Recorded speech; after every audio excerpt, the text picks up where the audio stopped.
Hello Internet, I'm Guy. What we're looking at here is another steampunk kit like the last one that I made, the manta ray.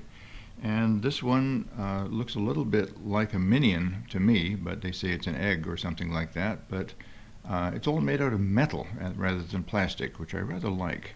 It's very interesting that right here it says worm tips. The package contains small parts. Please do not swallow. Yeah, I'm a grown-up. I don't think I'm going to swallow them. So let me unpack this and I'll start assembling, and let's see how it turns out.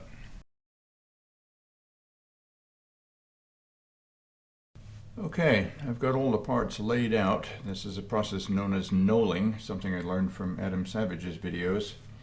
So it's all alphabetical per the instructions, and actually they have a layout here in the manual for everything laid out alphabetical and numerical order.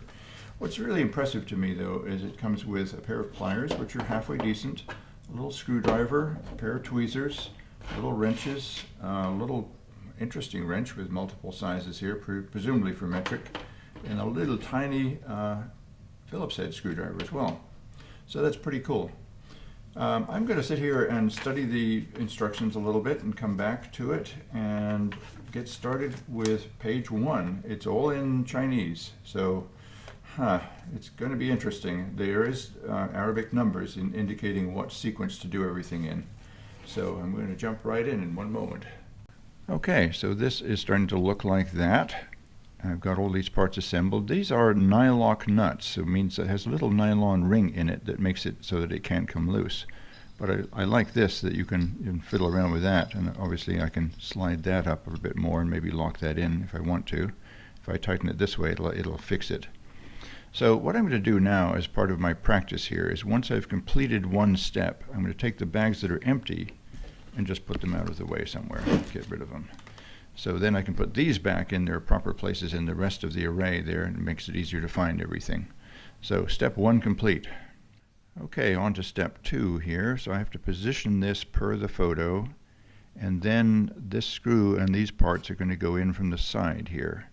So let me work on that. It says right there in that little dot, but it doesn't reference the original position, so I'm just going to have to wing where this goes relative to everything else, which, oh, I begin to see it now. Okay, so it's going to go somewhere over here.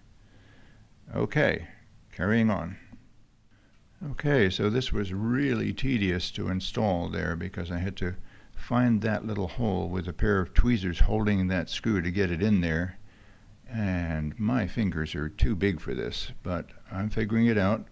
This does turn a little bit, but this has another nylock nut here, so that's secured properly. So now I can put all these back and start to the next section. So this is step 2 out of gosh knows how many. So once again, I'm organizing everything very carefully. I'm showing B6, D5, A25, L3, and AF. B6, D5, A25, L3, and AF. And so I'm going to assemble those. It's very important with a kit like this to be really meticulous. You can't be disorganized or have parts laid out in an inorganized way. So word to the wise for those of you who are maybe new to kit building, it's really important to be structural and meticulous. These parts are so tiny, I'm lucky I have a very clean floor under my shop table here because I've been dropping them a lot. So I've decided I'm going to check off everything that I've done very clearly, because sometimes I was referring to the wrong section of the instructions here. This is something I used to do with model kits when I was a kid too. Just mark these off so you know you're done. Once the instructions are done, you just throw them away. You don't need them anymore. So what's really fun about this now, look at how it's coming together here. All these fun little steampunk gears that are just, they're silly, they're decorative, but it's going to be really charming. It is so challenging to get these little parts inside there and inside here, but I've got this one tightened down with the screw and the pliers as provided. Very nice tools. Okay, check. I guess that's his little smiley face spring thing here. I'm going to push that around a little bit to make it more like a smiley face. Very cute. So I'm going to skip ahead now and not bore you to tears with every step, but just know that if you choose to assemble this kit, it doesn't help to have big fingers, and you've got to be really careful holding all these little tiny parts. It is tedious. Another step complete here, so I'm going to check that off. Okay, I'm making some great progress here. This part right here, to assemble these, was incredibly challenging. All these little parts have to add up, and I didn't even count, probably about a dozen of them. But gosh, it sure looks cute now. It's looking like a little head here. And this has I'm going to loosen that up so it'll spin. Yeah, there we go. So I've decided that because this kit does not have any lights or sound, I'm going to add my own sound to it. So I've got this soundboard here, and I've downloaded a bunch of clickety-clack sounds and steampunk sounds, and it'll sound something like this. Let me put it up next to the microphone here. Hold on.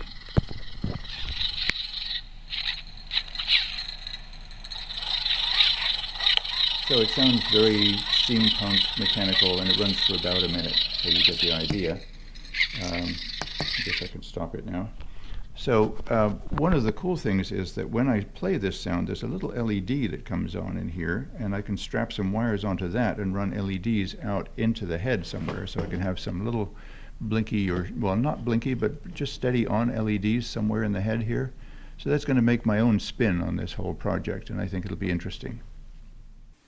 Here I have a couple of feet assembled, which was incredibly tedious for my big fingers to get this all assembled, but what was really helpful was this little wrench here. So I can grab things like that and hold them, and this one here I could hold right there, and then I could bring in my small cordless drill and just drive that in there. That really saved a lot of effort. But once these are tightened down and then bent accordingly, they sit really nicely on the table. So I'm pretty thrilled with those. These are looking really nice. They look like big crow's feet or something. Well, this is interesting. I'm just about to attach the second foot to the leg. This foot here that goes onto the leg like this. However, there was a defect here. Oops, it's running away from me. In the BB-8 part, there's no threads on this. This happens occasionally in manufacturing, and so I'm just going to have to do away with that one. Throw that in the bin, and then I've got one of my own screws here. This is a 440. These are all metric, of course, because this is made in China or Japan. So I've got a 440 thread and my own nut here, and I don't think anyone's going to notice the difference. I don't care. Problem solved. So I was just using the instructions here to attach the eyes. It looks like I've got a bit of a Marty Feldman thing going on here, because this one is a bit askew like that. But I really like a little bit of Chinese language translation here.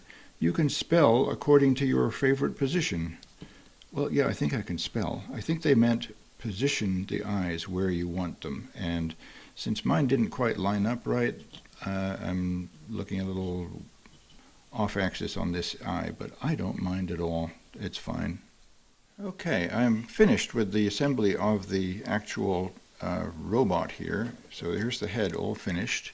And what I've done is, you can see I've added a little red button here. That will be what you'll push to start the sound playing system and the lights. And I've also drilled a hole here for this LED. This is a color changing LED, so this will stick out right above his eyes here.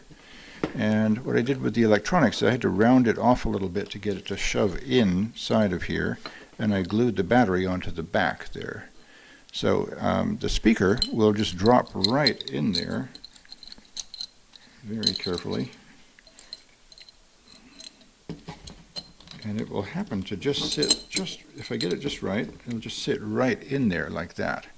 And then this will sit in there like this, more or less, and just jam in there. Then I poke this in there, and I'm going to rewire this switch over to the little red switch.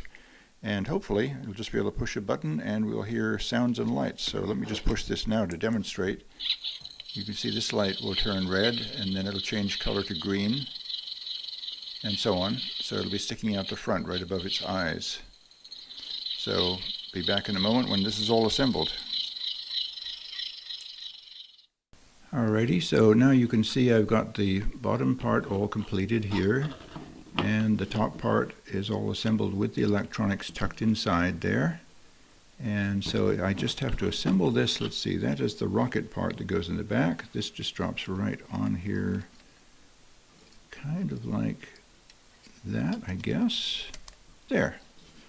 Right, so now he's fully assembled. And I'll have to pull back to a wider shot so you can see him.